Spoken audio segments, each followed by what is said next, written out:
Welcome sa Lutong Pinoy Recipe. Napakasimple at napakasarap na ulam ang ating lulutuin sa araw na ito. Magpakulo lang ng tubig at lagyan ito ng luya. Hayaan lang na kumulo at ilagay na natin ang nalinis na tahong. Hayaan lang natin itong kumulo at bumuka bago natin ito hanguin sa isang lalagyan. Palamigin lang natin ang mga tahong at aalisin natin ang mga lumot sa loob. Kung umabot ka sa parting ito ng panonood ng video, ibig sabihin ay nagustuhan mo ang aking video recipe, huwag kalilimutang i-share ito.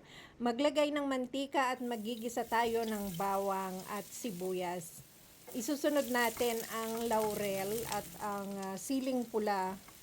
Haluin lang ito at hayaang lumabas ang aroma ng ating mga bawang at sibuyas. Ilagay na rin natin ang nalinis na tahong. Takpan lang natin ito ng 5 minuto.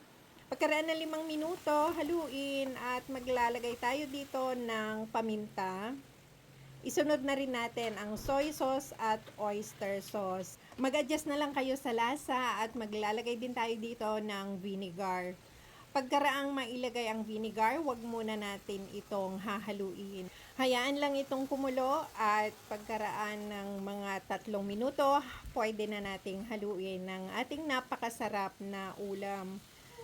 Huwag kalimutang i-comment sa ibaba kung taga saan ka para alam ko kung hanggang saan umaabot ang aking video recipe. Maraming salamat!